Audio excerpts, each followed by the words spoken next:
The car world is littered with machines that were ahead of their time. Occasionally, they succeed.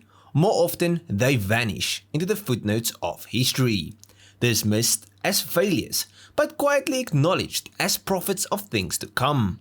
And then there's the NSU Ro80, which sits in a category all its own. Launched in 1967, it was a German family saloon that looked like it had been teleported straight from the 1980s. Bristling with technology, engineering ambition, and a body so slippery it made its contemporaries look like they'd been designed with a brick and a ruler. It was in many ways the most advanced sedan of its era, and yet by 1977 its maker was gone, absorbed into Audi and erased from the map. The Ro80 story is as much about its extraordinary engineering as it is about its tragic undoing. On paper, it should have been unstoppable.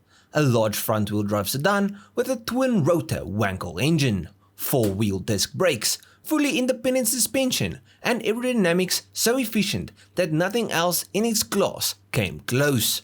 It won the 1968 European Car of the Year award, earned accolades from the press, and stunned buyers with its futuristic styling. But the Rotary engine, NSU's great gamble, proved a disaster of biblical proportions, often needing to be replaced before the car's ashtrays were full. Now NSU was founded in the 19th century as a maker of knitting machines and bicycles. The company had grown into the world's largest motorcycle manufacturer by the 1950s. Its racing bikes set speed records at Bonneville, and its mopeds became household staples. In cars, NSU was equally adventurous. The tiny air-cooled Prince sedan punched above its weight, while later 4-cylinder models kept the company competitive in touring car and hill climb events. And in 1964, NSU became the first manufacturer to put a rotary engine into a production car with the Wankel Spider. That car should have been the warning sign. The Spider was innovative, but fragile, with its single-rotor engine prone to chewing through apex seals faster than the owner could pay their repair bills. Rather than retreat though, NSU doubled down. The Spider was merely the beta test, they insisted. The real triumph would come with a proper family car built around the Rotary from day one. And that's where the Ro80 enters the story. Designed by Klaus Luth, the Ro80 looked like nothing else on the road in 1967. Its smooth, wedge-like profile with a low nose and high tail was the product of Luth's eye rather than wind tunnel testing. Yet later testing revealed that it was 35 to 40% more aerodynamically efficient than its contemporaries. The car's drag coefficient was around 0.35, which was remarkable at a time when most sedans were barely breaking 0.45. And the design was equally practical. Large glass areas gave superb visibility. The cabin was airy and modern, and passengers enjoyed levels of comfort that rivaled Mercedes and BMW. The mechanical specification was just as advanced: fully independent suspension, inboard front discs to reduce unsprung weight, and a semi-automatic gearbox with a vacuum-operated clutch controlled by a micro-switch in the gear lever. All that to say, for a family car, this thing was science fiction. And then there was the engine. Now the Ro80 was powered by a twin-rotor 995cc Wankel engine, effectively doubling the single-rotor design used in the Spider. On paper, it was magnificent. 115 horsepower, smooth as silk, compact enough to fit neatly under the car's low bonnet, and capable of propelling the sleek sedan to 112 miles per hour. For a 1967 four-door, those were sports car numbers. But in practice, the Wankel was the car's Achilles heel. Apex seal wear plagued the engines, leading to loss of compression, power, and catastrophic smoking within as little as 15,000 miles. Owners reported repeated engine replacements, sometimes as many as 9 within the warranty period.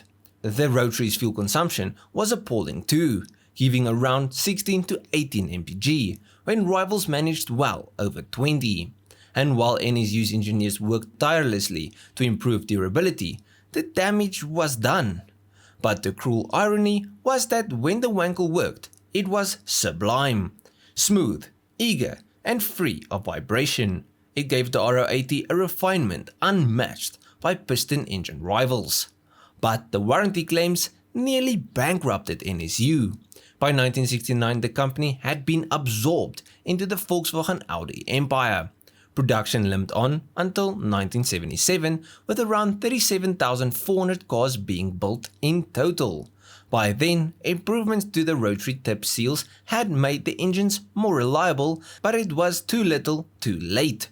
The Ro80 had already acquired a reputation as a money pit, and sales never recovered. After Audi absorbed NSU, the factory that the Ro80 was built in got repurposed to assemble the Porsche 924, while the NSU name was retired entirely. Yet despite its commercial failure, the Ro80 left its mark. Its design directly influenced later Audis, most obviously the Audi 100 of the late 1980s. Its aerodynamics pointed the way for the entire industry, which would spend the next 2 decades catching up.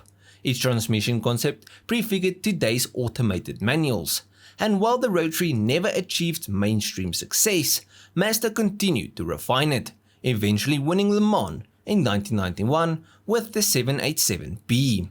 But at the heart of all of this was Felix Wankel himself, a man as eccentric as his engine. Born in 1902, nearly blind and famously irritable, he conceived the Rotary concept in the 1920s. His early sketches imagined both the rotor and the housing spinning together, an idea impractical for mass production. And to prove he was easily irritable, when NSU's engineers simplified his design by fixing the housing, Wankel exploded, accusing them of turning his racehorse into a cart horse. But Wankel's brilliance was tempered by his personality. He never learned to drive, had questionable political affiliations during the Nazi era, and had a knack for alienating those around him. Yet his Rotary concept was pursued not just by NSU, but by nearly every major manufacturer at some point. General Motors, Mercedes-Benz, Citroën, even Rolls-Royce. Although none of them found lasting success.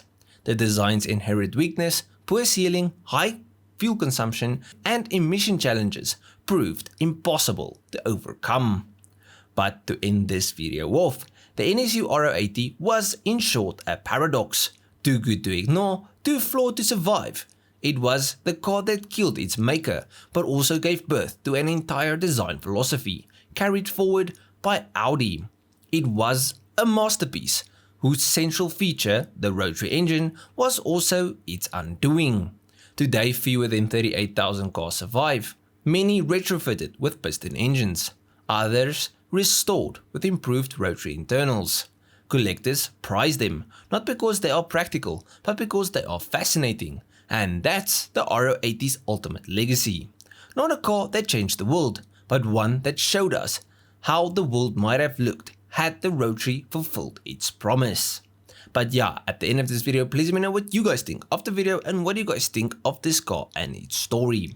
Now, if you guys did like this video, you must probably enjoy most of my other stuff, so just go through my channel, see if it's someone else I like. I'll check you guys in the next one. Cheers,